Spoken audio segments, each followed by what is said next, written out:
ठीक है। Next JS का मैंने प्रोजेक्ट ओपन किया हुआ है, वही जो आपके सामने बनाया था। सही है। और ये हम कमांड प्रॉम्प्ट से सर्वर से इसको रन कर लेते हैं। npm run dev। हाँ कर दो। सही है।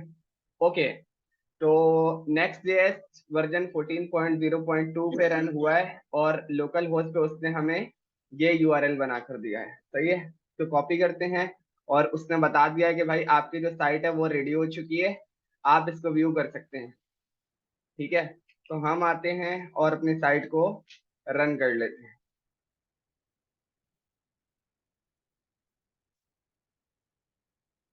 सही है। मेरे पास सक्सेसफुली रन हो चुका है और मैं उसके साथ साथ अपना कंसोल खोल लेता हूँ। किसी किस्म के कोई एरर्स आएंगे तो वो उसको हम यहाँ सॉल्व करेंगे। ठीक है। यहाँ पर अब आपने कुछ चीजों को देखना होगा कि यहाँ पे बहुत डिटेल में आपको वार्निंग्स वगैरह अलग दिखाएगा और एरर अलग दिखाएगा। एरर तो बकायदा आपको वो डॉम पर भी बता देगा कि भाई किसी किस्म का कोई एरर आ रहा है या नहीं आ रहा। ठीक है। अच्छा, ये तो हो गई हमारी नेक्स्ट जेएस की डॉक्यूमेंटेशन, जिसमें मैंने आपको क्या बताया था, ये वही पड़ेगा जो एडवांस जावास्क्रिप्ट एक्सपर्ट और रिएक्ट वाला होगा। ठीक है। At least JavaScript expert. ठीक है। तो यहाँ पे ये वही पड़ेगा जिसको रिएक्ट के कॉन्सेप्ट्स आते होंगे। ठीक है। तो यहाँ से स्टार्ट करने के बजाय मैं रिएक्ट की डॉक्यूमेंटेशन पर आया हुआ हूँ। ठीक है। और इसके जो आपके पास स्टार्टिंग के पॉइंट्स हैं, जो इसके कॉन्सेप्ट हैं, वो आपको पहले पढ़ाना जरूरी है। ठीक है। क्योंकि ये उसमें है नहीं, वो डायरेक्ट यूज कर रहा है और हम इस नेक्स्ट में डायरेक्ट यूज किए जा रहे हैं, बताए नहीं जा रहे। रिएक्ट में उसको एक्सप्लेन किया जा रहा है। ठीक है। हम यहाँ से शुरू करते हैं। आपके पास जो है इंस्टॉलेशन की जरूरत नहीं है, क्योंकि रिएक्ट हमने इंस्टॉल नहीं करनी, हमने नेक्स्ट इंस्टॉल करनी थी, नेक्स्ट हमने इंस्टॉल कर ली है। और इसके अलावा आपके पास मजीद जो पॉइंट्स होंगे वो आपके पास ये हैं, जिसमें से बहुत काम के जो है वो हम पढ़ेंगे। जो डेप्रिशिएटेड हो चुके हैं, डेप्रिशिएटेड मतलब वो अब यूज में नहीं है, चल रहे होंगे लेकिन यूज में नहीं है, वो हम नहीं पढ़ेंगे। ठीक है। डिस्क्राइबिंग द यूआई, वो बता रहे कि रिएक्ट यूआई लाइब्रेरी है for building user interface by JavaScript और फेसबुक ने डेवलप करी है ईटीसी।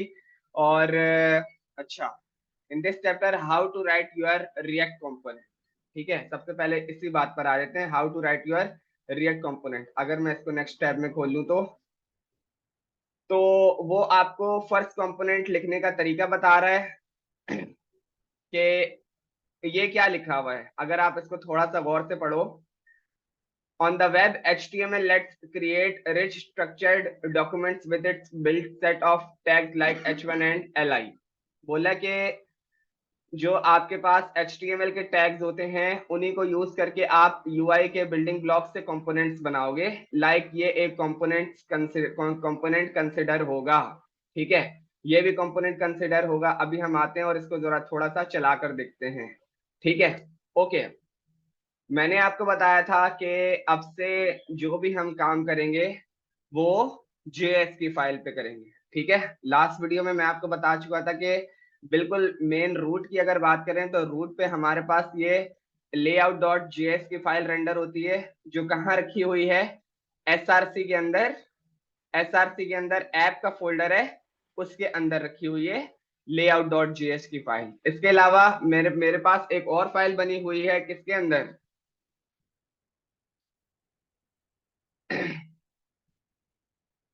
किसके अंदर, ऐप के फोल्डर के अंदर। ठीक है। तो इस फाइल को जो मैंने चला कर देखा है वो मेरी ये वाली फाइल है। सही है। और लेआउट डॉट जेएस में मेरे पास यहाँ पे चिल्ड्रन ये किस तरह काम कर रहे हैं और यहाँ रेंडर किस तरह हो रहे हैं, बॉडी के अंदर चिल्ड्रन किस तरह काम कर रहे हैं, ये मैं लास्ट वीडियो में बता चुका हूँ। सबको क्लियर है। ठीक है। ओके। ये हमने एक फर्स्ट कंपोनेंट बनाया है, इसको थोड़ा सा एक्सप्लेन करके आगे चलते हैं। ठीक है। कंपोनेंट्स का मतलब है कि set of HTML section is called components, आसान लफ्जों में। ठीक है। जिसके अंदर आप अपने हिसाब से फंक्शनैलिटी लिखोगे, अपने हिसाब से उस कंपोनेंट को डेवलप करोगे कि आपने किस चीज का कंपोनेंट बनाना है, हेडर का बनाना है, हेडिंग का बनाना है, बटन का बनाना है, फूटर का बनाना है, किस चीज का बनाना है। ठीक है। ओके। अभी हम आते हैं किस चीज पर। सबसे पहले मैंने आपको जो लास्ट क्लास में बताया था, इंपोर्ट एक्सपोर्ट बताया था, ऐसा करते हैं कि हम एक काम करते हैं कि ऐप के अंदर जो है ना एक फाइल बनाकर देखते हैं। सही है, उसका नाम मैं रख रहा हूं यहाँ पर test.js। ठीक है, मैंने test.js के नाम की फाइल बना ली है। ठीक है, सबसे पहले मैं यहाँ क्या करता हूँ, ये आपका कंपोनेंट है। सही है, अच्छा अब इसको थोड़ा सा अंडरस्टैंड करो कि इसके अंदर आपने काम करना क्या है और किस तरह करना है। ये जो एरिया है रिटर्न का, सही है, ये वाले जो ब्रैकेट्स हैं, ठीक है, ये जो ब्रैकेट मैंने हाईलाइट किया हुआ है, आपने अगर कोई HTML लिखनी है तो सिर्फ इस वाले सेक्शन के अंदर लिखोगे, इससे बाहर नहीं लिखोगे। इसके अंदर ही रेंडर होगी जो HTML रेंडर होनी है। ठीक है, किसी किस्म की आपने जो फंक्शनैलिटी लिखनी है वो आप यहां भी लिख सकते हो, यहां भी लिख सकते हो, लेकिन जो कंपोनेंट से रिलेटेड होगी वो सिर्फ आपकी इस वाले सेक्शन में आएगी, जिस ये वाला जो स्पेस है लाइन नंबर 4 का। ठीक है, ये वाला जो आपके पास स्पेस है लाइन नंबर 4 का। ठीक है, मैं यहाँ पे लिख लेता हूँ console.log component rendered DERED, all shift F save, और मैं वापस आता हूँ। सही है, मेरे पास ये कुछ आ रहा है, ये मैं देख लेता हूँ ये मेरे पास कहां पर आ रहा है, लेकिन मेरे पास उसने एक चीज बता दी, कंपोनेंट रेंडर्ड। ठीक है, ये मेरे पास आ गया। ठीक है, अच्छा ये कहां से आ रहा है, इसको मैं बंद कर लेता हूँ, ये मैं एक्सप्लेन कर चुका हूँ। मैं आता हूँ layout.js में, layout.js में आया मैं, और मैंने चिल्ड्रन को यहाँ से क्लोज कर देता हूँ, सेव किया, और वापस आता हूँ किसमें, page.js में। तो मेरे पास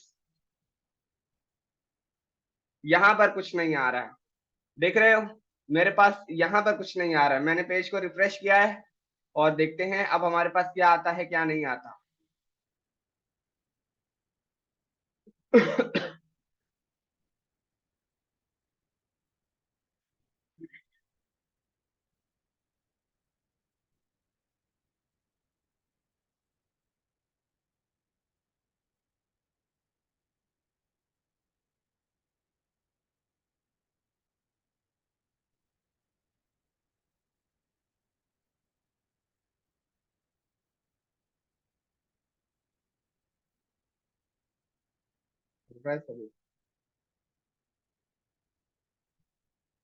क्या हुआ, कुछ इश्यू हुआ है, डबल सी CLS और npm रन है।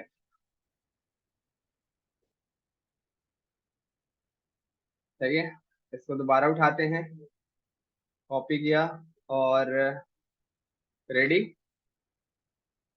एंटर। ठीक है, मेरे पास रेंडर हो रहा है, और इसने मुझे वो नहीं दिखाया जो कंसोल मैंने इस वाली फाइल में लगाया था, लेकिन उसने मुझे यहाँ दिखा दिया component rendered.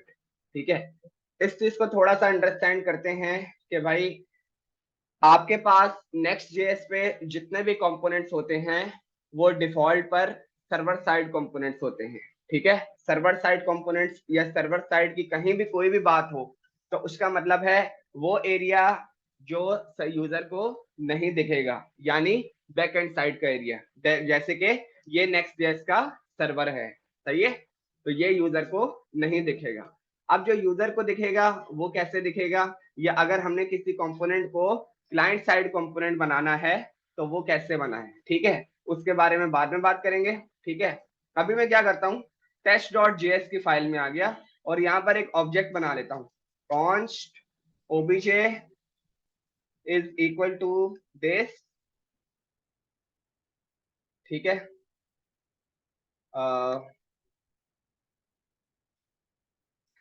Item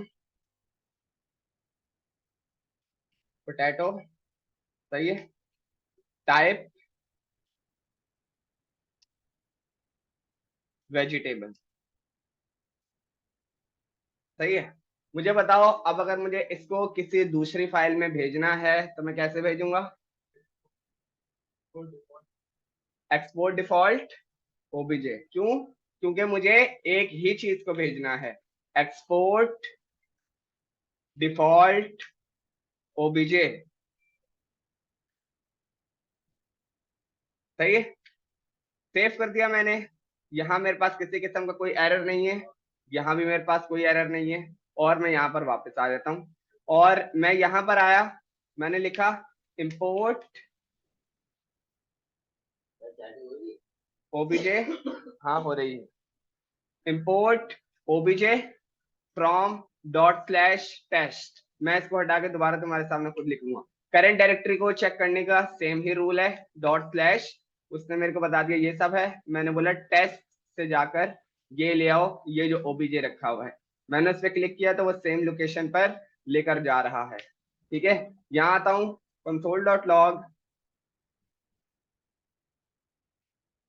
object comma OBJ. ठीक है, यहाँ पर आते हैं, कोई इशू नहीं है। यहाँ पर आते हैं, कोई मसला नहीं है। सेव किया और अब मैं आता हूँ, यहाँ पर कोई चीज मुझे नहीं मिली है अभी तक। ठीक है, लेकिन अगर मैं सर्वर साइड पर आता हूँ तो मेरे को ऑब्जेक्ट मिल गया। ऑब्जेक्ट के अंदर वही ऑब्जेक्ट रखा हुआ है जो डेटा मैंने रखा था। इंपोर्ट एक्सपोर्ट का मैं उम्मीद कर रहा हूँ कि जो भी कॉन्सेप्ट है वो आप लोगों का क्लियर हो गया होगा कि इंपोर्ट का क्या मतलब। जी जी, टेस्ट डॉट जे।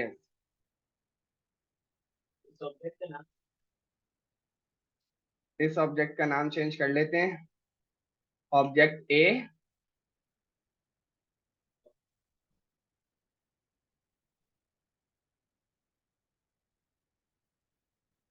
सेव किया, वापस आया, बिल्कुल आ रहा है, किसी किस्म की मसले वाली। देखो वो जो ऑब्जेक्ट लिखा हुआ है ना, वो तो ये लिखा हुआ है। और वो जो ओबीजे है, देखो जब कोई चीज एक्सपोर्ट डिफॉल्ट हुई हुई होगी ना, जब कोई चीज एक्सपोर्ट डिफॉल्ट हुई हुई है, तो ये जो इंपोर्ट करके ये जो तुम बुला रहे हो, ये तुम किसी भी नाम से बुला सकते हो। मैंने लिख दिया अहमद ओबीजे, बिल्कुल ये वाला लिखा आ रहा है। कॉपी किया और अहमद ओबीजे को मैंने यहाँ लगा दिया। और इवन के मजीद वेरीफाई करना है, कंट्रोल दबा के उस वाली लाइन पे जाओ, क्लिक करोगे, अगर वो उस लोकेशन पर ले जाए तो डेट मीन्स वो बिल्कुल सही उसको मिल रहा है लिंक से। ये जो इंपोर्ट फ्रॉम यही तो काम कर रहा है, यही तो मैं बता रहा हूँ, अब ये बताने लगा हूँ। सही है, सेव करते हैं और वापस गए। मेरे पास अब वो तीसरी दफा रेंडर हो गया है। क्लियर है? ठीक है, ओके। अब हम बात कर लेते हैं, भाई ने जो बात करी है एक से ज्यादा वाली। ठीक है, अब मैं बना लेता हूं एक array, const ARR is equal to this A B comma C। ठीक है, अब मुझे भाई ऑब्जेक्ट भी चाहिए तो एरे भी चाहिए। ठीक है, ऑब्जेक्ट भी चाहिए तो एरे भी चाहिए। इसको मैं कमेंट कर दूंगा ताकि जब आप लोग बाद में लर्निंग करो तो आपको पता रहे कि भाई ये किस लिए यूज हुआ है। मैं यहाँ पे नोट भी लगा देता हूँ, note for exporting one item. ठीक है, और फॉर मल्टीपल आइटम्स आपको अब करना पड़ेगा एक्सपोर्ट बकेट। बकेट में तुमने डाल दिया भाई ऑब्जेक्ट ए भी ले जाओ, सही है, इसके साथ एरे भी ले जाओ। ठीक है, सेव किया। ठीक है, और जरा यहां पर देखें, अब वो क्या बोल रहा है, अटेम्प्टेड इंपोर्ट एरर। अब उसने आपको सर्वर पे एरर दिया है, देखो, और ऑब्जेक्ट में अनडिफाइंड भी मिला है। ये चीजें इस वजह से बता रहा हूँ, इंटरव्यू में आपसे ज्यादातर यही पूछा जाएगा कि भाई ये क्या हो रहा है। सही है, जब तक आपके कॉन्सेप्ट नहीं बने हुए होंगे ना, आपको, आप देखो काम आप कर लोगे, जब तक आप किसी दूसरे की किसी प्रॉब्लम को टैकल नहीं करोगे, यार ये क्या हुआ, तब तक आप जो है ना बड़ा इशू, बड़ा वाला काम या कोई कॉम्प्लेक्स काम होगा वो आप हैंडल नहीं कर पाओगे। क्योंकि आपके पास मोस्टली जो फ्रीलांस का काम होता है उसमें यही होता है कि भाई बग्स वाली ऐप है, बग सॉल्व करके दे दो, और वो छोटे छोटे से होते हैं, ज्यादा बड़े भी नहीं होते। ठीक है, तो अब वो बोल रहा है भाई ये जो आपने दिया है अहमद ओबीजे ये नहीं मिल रहा, और उसकी जगह पे उसने उसको कुछ मिला नहीं, उसने अनडिफाइंड दे दी है। ठीक है, आते हैं वापस। अब मैंने क्या बोला कि भाई देखो मेरे पास तो रिसीव हो रहे हैं मल्टीपल आइटम्स। मैंने बोला ठीक है भाई बकेट रिसीव हो रही है, बकेट से हम वो चीजें मंगवा लेते हैं। अब मैंने चेक करा मेरे पास क्या क्या है।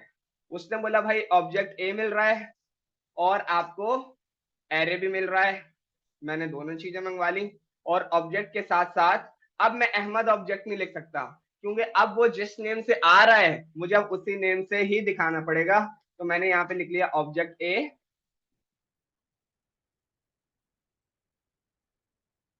क्या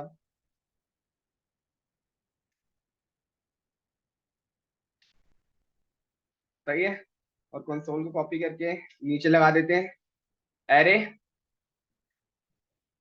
और यहाँ पे मैंने लिख दिया ARR।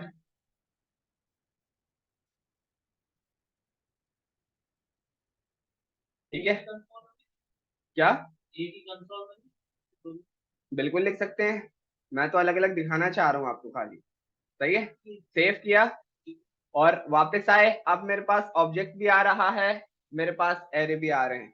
इंपोर्ट एक्सपोर्ट में अब अगर किसी को कोई इशू है तो वो बता दें। इंपोर्ट और एक्सपोर्ट के जैसा अगर मैं ये ओबीजी के अंदर कुछ ऐड करना चाहूँ तो ओबीजी के अंदर अब अगर मैं यहाँ से कुछ ऐड करना चाहूंगा, ठीक है, ये चीजें आगे हैं। ठीक है, ये चीजें सारी पढ़नी है और ये चीजें हम सारी पढ़ेंगे। ठीक है, अच्छा जी। नो नो नो नो, मैंने आपको सिर्फ इंपोर्ट एक्सपोर्ट रिवाइज करवाया है। मैंने आपको क्या बताया था कि वो चीज किस पे रन होगी, जो किसी भी, ये देख रहे हो यूआरएल को मैंने यहां से कॉपी करके यहाँ लिखा। तो ये जावास्क्रिप्ट का इतना एडवांस टॉपिक है कि बोल रहा है भाई कि आपका जो यूआरएल जिस पे आप मुझे रन कर रहे हो फाइल को, अगर वो किसी solid hyper text transfer protocol के यूआरएल पे रेंडर होगा तो ही मैं एक्सपोर्ट इंपोर्ट चलाऊंगा, अदरवाइज मैं नहीं चलाऊंगा। ये गूगल पे लिखा हुआ है, स्टैक ओवरफ्लो पे भी लिखा हुआ है। इंपोर्ट एक्सपोर्ट का कॉन्सेप्ट क्लियर है? ठीक है, हम आते हैं वापस कहां पर, फर्स्ट कंपोनेंट पर। ठीक है, अच्छा, एक्सपोर्ट दी कंपोनेंट, जिस तरह आपने अभी फंक्शनैलिटी एक्सपोर्ट इंपोर्ट करी है, सही है, उसी तरह आप कंपोनेंट को भी एक्सपोर्ट इंपोर्ट कर सकते हो। ठीक है, जब हम कंपोनेंट बनाएंगे तो हम बिल्कुल एक्सपोर्ट इंपोर्ट करेंगे। ठीक है, अच्छा अच्छा, अब ये बोल रहे हैं कि जीएसएक्स, जीएसएक्स क्या होता है? ठीक है, राइटिंग मार्कअप विथ जीएसएक्स, हम इसको साइड में खोल लेते हैं, क्योंकि ये तो इंपोर्टिंग एक्सपोर्टिंग कंपोनेंट्स बता रहा है, एक किस्म का हम पढ़ चुके हैं। जब कंपोनेंट्स की बारी आएगी तो हम बिल्कुल पढ़ेंगे। JSX is a syntax extension for JavaScript that lets you write HTML like markup inside a JavaScript file। बिल्कुल सही, javascript.js की फाइल बनाई हुई है, रेंडर क्या हो रहा है? HTML रेंडर हो रहा है। ठीक है, और क्या कह रहा है? Also there are other ways to write component, most React developers prefer the consensus of JSX, most code base use it। Why React mixes markup with rendering logic? How JSX is different from HTML? इसका जवाब तो मेरे ख्याल से आपको पता होगा कि भाई वो HTML से डिफरेंट कैसे है, नहीं तो अभी हम देख लेंगे। How to display information with JSX? Putting markup into JavaScript। ठीक है, आते हैं। अच्छा भाई देखो, ये जो है एक HTML बना हुआ है, नजर आ रहा है, और ये एक जावास्क्रिप्ट है, ये भी नजर आ रहा है। ऑन क्लिक है, एक लॉगिन है, फंक्शन बने हुए हैं और ऑब्जेक्ट के अंदर कुछ ना कुछ चल रहा है। ठीक है, अच्छा, फॉर्म के अंदर अगर आप बात करो, ये चीज जो है, ये ऑन सबमिट जो है ना, इसका ये मतलब है कि आपको बटन क्लिक ना करना पड़े, एंटर पे काम हो जाए। ठीक है, जो कि हम कर चुके हैं ऑन सबमिट से, नहीं किसी दूसरे तरीके से। सही है, अच्छा, साइड बार के अंदर इफ लगा हुआ है, अगर लॉग्ड इन है तो ये वाला पी दिखाओ, एल्स में ये वाला फॉर्म दिखाओ। ये क्या हो रहा है ये समझ में नहीं आ रहा, देखते हैं इसको भी। ठीक है, ये एक कंपोनेंट है साइड बार डॉट जीएस और एक फॉर्म डॉट जीएस। ठीक है, ओके, अब हम इसको अपने तरीके से करने की कोशिश करते हैं। ठीक है, और ये जो इन्होंने कुछ ये जो चीज बताई है, ये इन्होंने कंडीशनल रेंडरिंग करी हुई है। कंडीशनल रेंडरिंग क्या है वो भी हम देखेंगे। सही है, अच्छा, और क्या है भाई? JSX and React are two separate things. They are often used together, but you can use them independently. अच्छा, ये है सही है। app.js, okay. First rule of JSX, ये मोस्ट इंपॉर्टेंट क्वेश्चन है इंटरव्यू का। Return a single root element. ठीक है, सबसे पहले इसको देख लेते हैं कि भाई ये क्या कह रहा है। ओके, मैं आता हूँ यहाँ पर, इसको मैं यहाँ से मिटा देता हूँ। और अब मैं आपके सामने आया, यहाँ पर मैं ये जो दो कमेंट्स हैं, इन ये तीनों, इनको अब मैं बंद कर देता हूँ, इनकी मुझे जरूरत नहीं है। और मैं आपके साथ यहाँ पर एक और H2 लिख रहा हूँ। Hello, react JS and next J. सही है, हमारे पास एरर तो आ रहे हैं, नजर नहीं आ रहे। सही है, अच्छा, लेकिन वो कुछ कह रहा है, JSX expression must have one parent element. इसको एक्सप्लोर करने से पहले ऐसा करते हैं, एक दफा देख लेते हैं कि क्या ब्राउजर पे कोई आउटपुट दिख रहा है, क्योंकि ये स्टिल आपका सर्वर साइड कंपोनेंट है, ये अभी क्लाइंट साइड कंपोनेंट नहीं हुआ है। यहाँ अभी भी हम देख लेते हैं। मैंने इसको सेव किया और मैं वापस आया, अब उसने मुझे बाउंड कर दिया कि भाई आपके पास जो है, ये जो आपने वो बकायदा आपको प्रॉपर आउटपुट दिखाएगा कि भाई ये जो तुमने लिखा हुआ है ना, इसमें कुछ ना कुछ मसला है। और फेल टू कंपाइल next.js और ये सब जो है, और उस वो आपको ये भी बता रहा है कि भाई यहाँ पर कोई मसला है। ठीक है, अब इसका जवाब ये है कि देखो, मैंने तुम्हें बताया था कि ये वाले जो ब्रैकेट्स हैं, ये वाले जो ब्रैकेट्स हैं, यहां पर सिर्फ क्या लिखी जाएगी? HTML। सही है, तो नेक्स्ट जेएस हो या रिडक्स जेएस, वो नेक्स्ट जेएस हो या रिएक्ट जेएस हो, आपको वो सिर्फ एक चाइल्ड रिटर्न करता है। एक चाइल्ड, एक चाइल्ड के अंदर ही आपने सारा काम करना होगा। ठीक है, बिल्कुल हमें डिव बनाना पड़ेगा। ठीक है, कंट्रोल जी करता हूं मैं, और ये जो हमारे पास H2 है, इनको हम एक्स कर लेते हैं, कंट्रोल एक्स, और एक मैंने यहाँ पे बना लिया डिव। ठीक है, अब इसके अंदर अगर मैं H2 लिखूंगा तो मुझे वो प्रॉपर दिखना चाहिए जो मैंने लिखा था। सेव किया और मैं वापस जाता हूं, मेरे पास हर किस्म का एरर यहाँ से सॉल्व हो चुका है, और जो मेरा डेटा था वो मुझे दिख रहा है। थोड़ी देर के लिए ऐसा करते हैं, इंस्पेक्ट एलिमेंट को जरा देख लेते हैं कि यार यहाँ पे क्या दिख रहा है। ठीक है,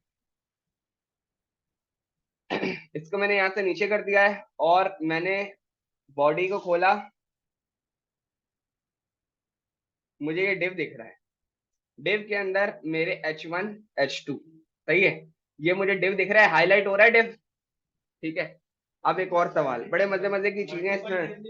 जी, हाँ, मल्टीपल डिव्स बनेंगे किसके अंदर? एक मेन डिव के अंदर। अगर तुम ये करना चाहो, आओ भाई ये काम करके देख लेते हैं। कॉपी किया, एक डिव ये बना दिया। सही है, JSX expression must have one parent element. एक ही चाइल्ड उसको चाहिए। एक चाइल्ड के अंदर आप मल्टीपल चाइल्ड, हजारों चाइल्ड, जितने मर्जी बना ले। जी, बिल्कुल, आपने क्या करना है, आपने HTML और बॉडी का टैग यूज नहीं करना है, सिर्फ आपने div और बाकी ऑल अदर थिंग्स यूज करनी है, क्योंकि ये दो सिर्फ यहीं पर यूज होंगे।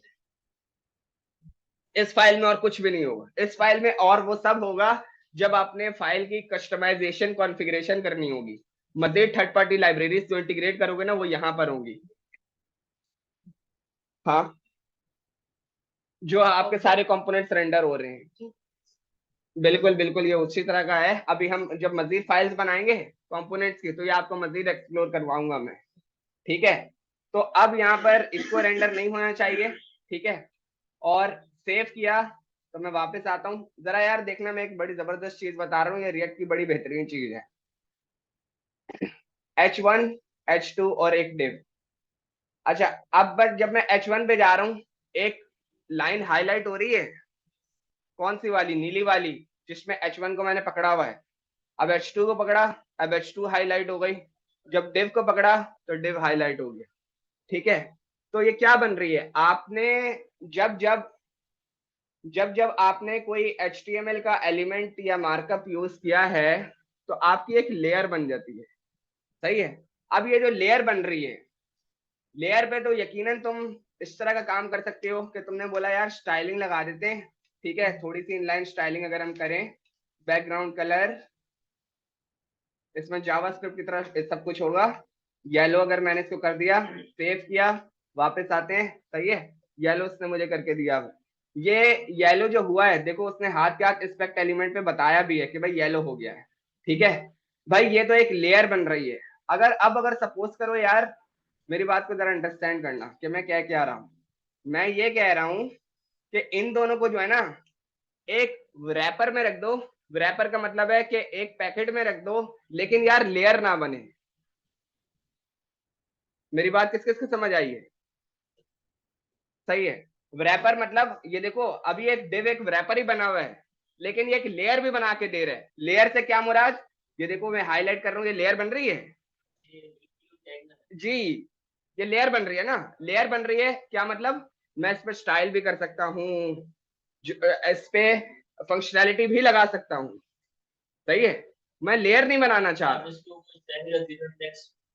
नो नो नो नो, मैं चाह रहा हूँ कि बस मेरे पास एक जो है वो आ जाए, रैपर, जो इसको रैप कर ले, लेकिन वो किसी काम का ना हो। ये आपके पास देख रहे हो, ये जो लेयर बन रही है, मैं आपको इसको जरा हटाऊं, सेव करते हैं, वापस आते हैं। ये नीला नीला आ रहा है, ये लेयर बन रही है, ये नहीं आ रहा है, सही है। ये जो डिव दिख रहा है, ये नहीं दिखे, ऐसा क्या यूज करें? ठीक है, आपके पास रिएक्ट में एक, रिएक्ट ने बोला तुम्हें एक एक वो चाहिए ना, पेरेंट चाइल्ड, तुम्हें एक पेरेंट के लिए एलिमेंट चाहिए जो लेयर ना बना कर दे। तुम ऐसा करो कि मेरे पास ऑब्जेक्ट है, उसमें से आपको काफी सारी चीजें मिलती हैं, उसमें से निकाल लो फ्रेगमेंट, सही है। फ्रेगमेंट निकाल लिया, ये जो फ्रेगमेंट निकाला है, इसको मैं रिएक्ट डॉट फ्रेगमेंट भी लिख सकता हूँ। पहले मैं रिएक्ट डॉट फ्रेगमेंट ही लिख के दिखा देता हूँ, ठीक है। मैं यहां पर आया, मैंने लिखा रिएक्ट डॉट फ्रेगमेंट, सही है। ये मैंने अब एक बना लिया, क्या, ये मैंने एक रैपर बना लिया। इसके अंदर मैंने रख दिया किसको, H1 को और H2 को। यहां से ये जो मेरे पास कमेंट्स हैं, इनको मैं हटा लेता हूं और सेव करते हैं। और अब आप देखना जरा यहाँ क्या होता है, ठीक है। सेव कर लिया, मेरे पास H1 H2 आ रहे हैं, कोई रैपर नहीं आ रहा। कोई बता नहीं सकता यार, वो एक, ये तो एक चाइल्ड, एक पेरेंट, एक चिल्ड्रन एलिमेंट मांगता है, वो तो नजर ही नहीं आ रहा है, सही है। ये इसकी एक जबरदस्त चीज है, सही है। तो आपको किसी ऐसी जगह पर एक रैपर लगाना हो एज अ पेरेंट के तौर पर, तो भाई उसने बोला है कि मेरे पास एक एरिया है जो आपकी लेयर को लेयर नहीं बनाएगा, लेकिन आपके कंपोनेंट्स को रैप कर लेगा। उसके लिए आप यूज करते हो रिएक्ट डॉट फ्रेगमेंट, ठीक है। जब आपके पास चीजें वो बना के दे रहा है एडवांस के लिए, नई नई चीजों के लिए, तो आपका काम है कि आप उसको यूज करो। तो ये सेम काम आपका डिव भी कर रहा था, लेकिन वो कस्टमाइज हो सकता था। यहाँ तुम किसी किस्म का इसको कोई स्टाइल दोगे, उसमें वो वर्क ही नहीं करेगा, वो पकड़ ही नहीं रहा कि भाई मुझे पता ही नहीं है ये क्या है। वो तो वर्क करेगा ना। मैं अभी से बात कर रहा हूँ पेरेंट की, जो एक चाइल्ड आपको कौन रिटर्न करता है, कंपोनेंट, ठीक है। अब हम इसको मजीद थोड़ा सा साफ करते हैं। मजीद साफ कैसे करेंगे, मैं यहाँ पर आया, इसकी मैंने बकेट में से फ्रेगमेंट निकाल लिया, सही है। अब फ्रेगमेंट निकाल लिया तो मुझे रिएक्ट लिखने की जरूरत नहीं है। मैं यहाँ से आता हूँ और मैंने रिएक्ट को भी मैंने यहाँ से हटा दिया, सेव किया और वापस आते हैं। मेरे पास प्रॉपर काम कर रहा है, H1 H2 मेरे पास रेंडर हो रहा है, क्लियर है, ओके। आता हूँ यहाँ पर, मैं यहाँ पर या अपनी फंक्शनैलिटी में मैं इस ऑब्जेक्ट को कॉपी कर लेता हूँ बल्कि इसी ऑब्जेक्ट को यूज कर लेते हैं, ठीक है। मेरे पास ऑब्जेक्ट आ रहा है, ARR आ रहा है, सही है। मैं यहाँ पे लिखता हूँ एक H3 और इसके अंदर मैं लिख रहा हूँ कि मैंने आज 1 kg आलू खरीदे, ठीक है। तो मैंने अगर HTML के अंदर, अभी देखो क्या हो रहा था, जावास्क्रिप्ट के अंदर HTML लिखी जा रही है, अब HTML के अंदर जावास्क्रिप्ट लिख के दिखाऊंगा, ठीक है। अच्छा एक और चीज, अभी ये जो H1 के अंदर लिखा हुआ है, इसको डेटा टाइप की अगर बात करें तो ये डेटा टाइप के तौर पर एज अ स्ट्रिंग कंसिडर होगा, ठीक है, ये स्ट्रिंग कंसिडर होगा। तो जो मैंने आपको टेम्पलेट लिटरल्स पढ़ाए थे, अगर मुझे यहाँ लिखना है कि आज मैंने 1 kg आलू खरीदे, तो मैं उसको लिखूंगा। जावास्क्रिप्ट अगर लिखनी है तो सबसे पहले मैंने लिखे बिल्कुल ठीक है, मैंने लिखा I bought 1 kg potato. Potato कहां से आ रहे हैं? Potato object A dot item, ठीक है। तो उसके लिए मैं लिखूंगा brackets object A dot item, और आगे मैंने लिख दिया टुडे। सही है। अब हम देखते हैं कि क्या ये रेंडर हुआ है या नहीं हुआ। सेव किया और मेरे पास वो रेंडर हो गया। This is called JSX, this is called JSX। यहां पर आओ, थोड़ी सी हेडिंग को दोबारा से पढ़ो। Return a single root element, हमने देख लिया एक ही एलिमेंट रिटर्न करता है। To return multiple elements from a component, wrap them into a single parent tag, देख लिया। For example you can use a div। Most of the, और नीचे आते हैं, ठीक है, जैसे div के अंदर इन्हें h1 रेंडर किया हुआ है, इमेज रेंडर किया हुआ है, यूएल वगैरह और ये सब, ठीक है। बाकी functionality, why do multiple JSX need to be wrapped, ठीक है। शो डिटेल्स पे अगर थोड़ा सा देखते हैं, JSX looks like HTML but under the hood it is transformed into plain JavaScript object। Transform into plain JavaScript object कैसे? मैंने आपको बताया था बेबल, जो आपके एडवांस जावास्क्रिप्ट के कोड को कंपाइल करके ट्रांसपाइल करके ब्राउजर को बताता है कि यूजर ने ये लिखा है, ठीक है। तो वही सब पीछे हो रहा है। You can not return two objects from a function without wrapping them into an array, just explains why you also can't return two JSX tags without wrapping them into another tag or a fragment, ठीक है। हम fragment use कर लेते हैं। अच्छा, और क्या है, एक इमेज रेंडर करके देख लेते हैं कि इसमें इमेज रेंडर, अच्छा सही है, हमें इमेज अभी रेंडर नहीं करेंगे क्योंकि इमेज में इसमें थोड़ा सा दूसरा तरीका है। ये आपकी जो जावास्क्रिप्ट वाली इमेज है, HTML वाली इमेज, ये इस तरह रेंडर नहीं होती है, ठीक है। और अगर आपने इस तरह की कोई चीज लिखनी है तो उसके लिए आपको प्रेफर यही किया जाएगा कि आप इस तरह लिखो। वैसे ये जो लिखी है ये भी सही है, किसी किस्म के मसले वाली बात नहीं है, लेकिन आप इसको इस तरह लिखो। मैंने पहले लगाया दिस, और फिर लगाया बैकटिक्स, और फिर ये जो था इसको मैंने रख लिया इसके अंदर, ठीक है। इस तरह लिख लो, उस तरह लिख लो, एक ही बात है, सेम आउटपुट आना चाहिए। सेव किया, मेरे पास किसी किस्म का कोई मसला नहीं आया। अगर नहीं पता चल रहा तो यहाँ पर H3 कर देते हैं, H3। सेव किया, ठीक है, सब क्लियर है, ओके। अच्छा, अब हमारे पास आ जाते हैं, मैंने बोला यार कि मेरे पास जो है वो कंसोल में भी किसी किस्म का कोई एरर नहीं है, और यहाँ पर आप देख सकते हो कि वो आपके जब जब फाइल को मैं सेव कर रहा हूँ वो आपके कंपाइल करके आपको मिली सेकंड्स में बता रहा है कि भाई ये सब कुछ चल रहा है, ये आपका प्रॉपर वो चल रहा है, क्या सर्वर किसका, Next.js का, ठीक है, ओके। अब मैं चाह रहा हूँ कि जैसे कि आता हूँ मैं test.js में ABC,